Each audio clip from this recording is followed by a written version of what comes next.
Hi everyone, this is Gail at Ladyfingers Sewing in Ole, Pennsylvania. Today I'm going to share with you how to cut out the block number 17 from the Maiden Found Quilt Along. The challenge has been going on for quite some time. We're a little over halfway through. There are 36 blocks in all. They started in February. Each Thursday we release a new block pattern. And it'll go through, this series will go through the end of October. You can find all of the patterns on the Maiden Found Facebook page, on Ladyfinger's website, which is ladyfingersewing.com, and on the Ladyfingers Accuquilt Go Club Facebook page. Each week I do a video on how to cut out these blocks using Accuquilt because the directions on the pattern give you rotary cutter directions, which is fine, but those of us who like to use Accuquilt will find that the cutting is even easier when you use the Accuquilt cutting system. So that's what I'm demonstrating in this series. All of the blocks are 9-inch finished. Oftentimes we use the 9-inch cube, the dies that are in the 9-inch cube, to create a 9-inch finished block. Those blocks are almost always a 4-patch, meaning that each block can be evenly divided into 4 segments, and those dies happen to work out math-wise for the measurements that you need to create a 9-inch block. In this case, this block is definitely a 4-patch. You can see the 4 units that are created. The block can be divided evenly in half.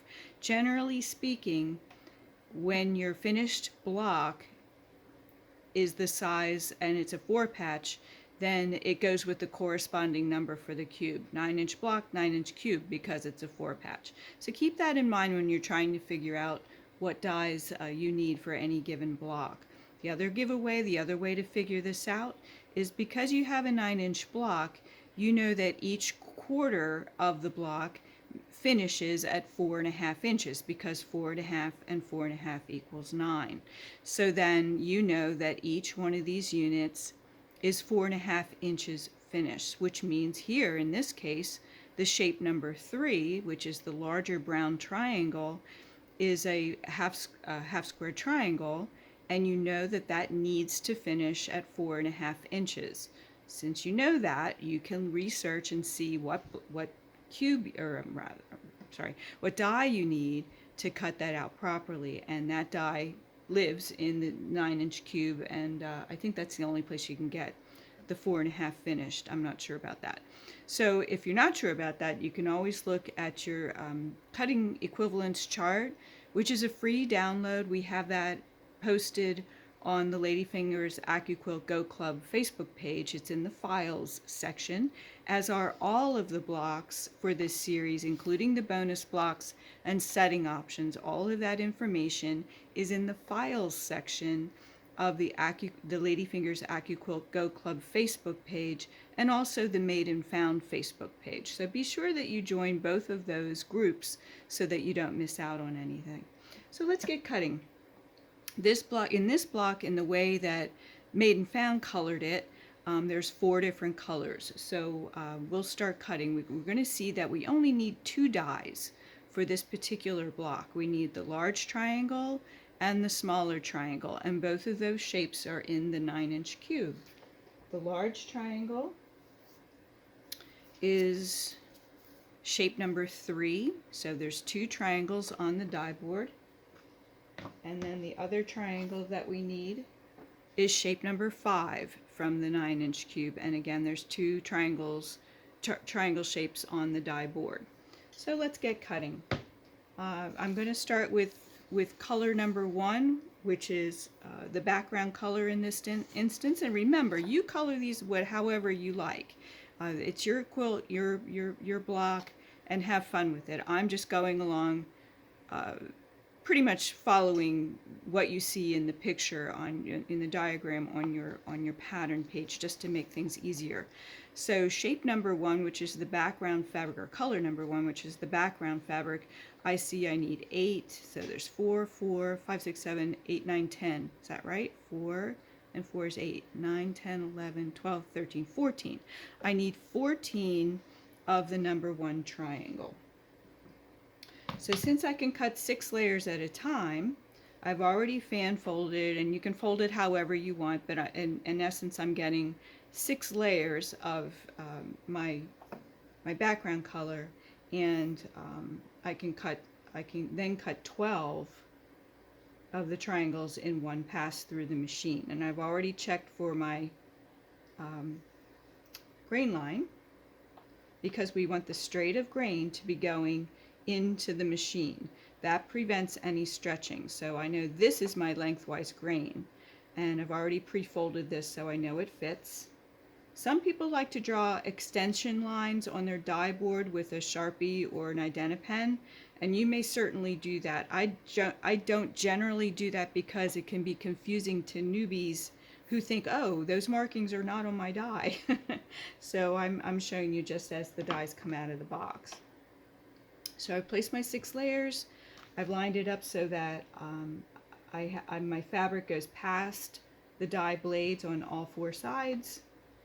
And remember, you line up that grain line with the die shape, not the die board itself. Almost all of the shapes on the Accuquilt dies are skewed a little bit, meaning they're not set straight into the die board. And that's to extend the life of the blade so they're not hitting abruptly into the rollers of the cutter. Okay, so I put my mat on top, and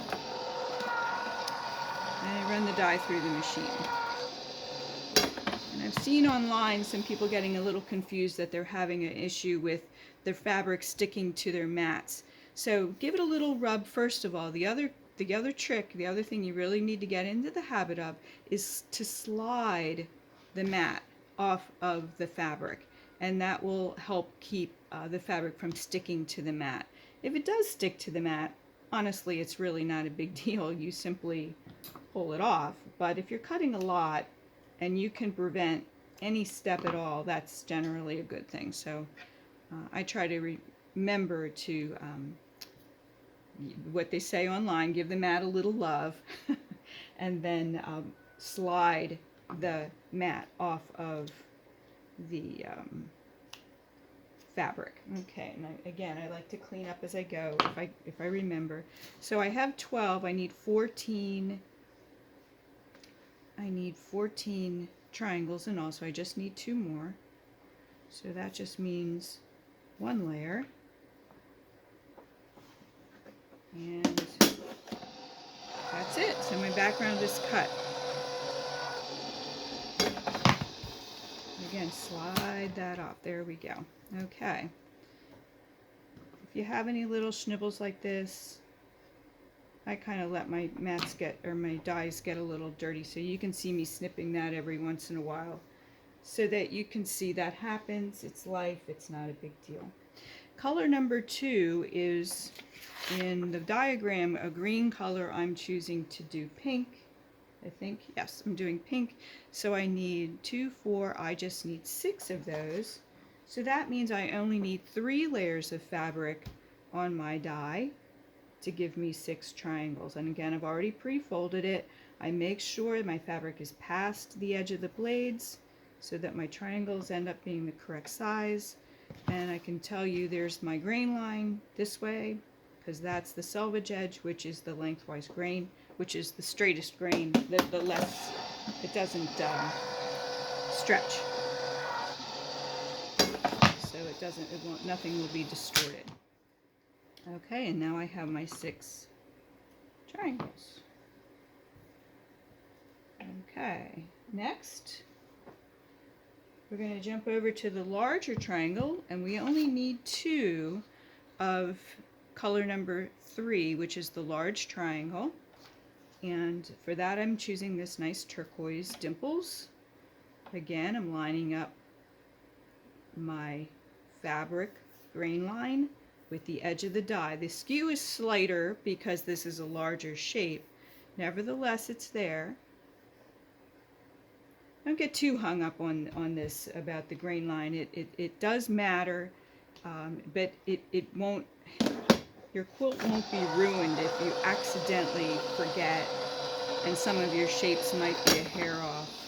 It's less problematic if the shapes you're cutting are large. There's a little give there. But there's your 2 of the larger triangles. And now we're done with that die because there's only 2 of those here. And then finally, we have color number 4, and that's the 4 triangles that run diagonally through the block. I've chosen a purple color, and I just need 4 triangles. So that means 2 layers of fabric because there's 2 triangles on the board. And this one I'm using some scraps, so things can get a little tight, but that's okay. And this is my lengthwise grain, so I'm going to turn the die so that the lengthwise grain, which is stiffer, goes through the machine.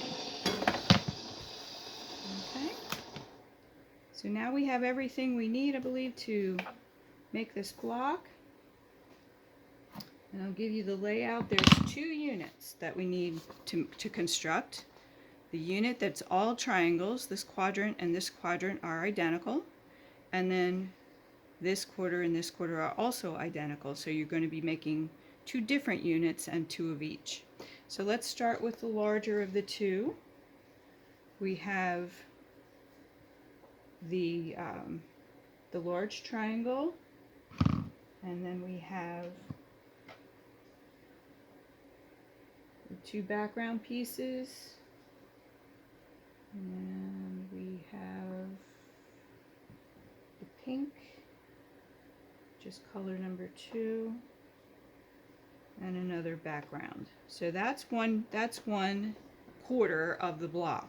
So we're going to construct that, and in order to do so, you're going to sew this half square triangle unit, so these are together, okay?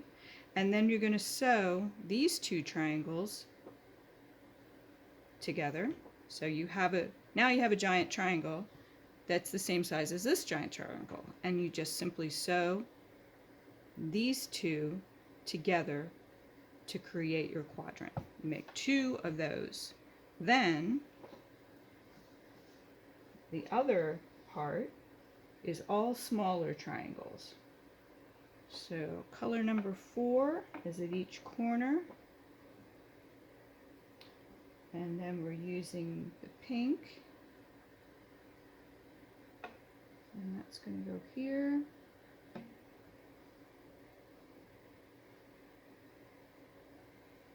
And this is going to go here. The pink points inward. So this is nothing more than 4 half square triangles sewn together. Easy peasy. By now, we've done a lot of blocks, and this should be no big deal. So we're going to sew 4 half square triangles together, okay? And then you're going to sew each of these to each other, and then you'll have the other quarter of your block. So you're going to make 2 of these units. All right, so I hope this helps you. I hope you enjoy watching these videos, and I hope most of all, I hope you learn something each time. Enjoy sewing this block, and thanks for watching. Be sure to follow us on YouTube, which is where all of these videos live, on the Ladyfingers Sewing YouTube channel. They're there all the time for ready reference. I know not everybody can get to every block every week right on time, so do be sure to follow and like us there as well. Okay, thanks for watching, and have a great day.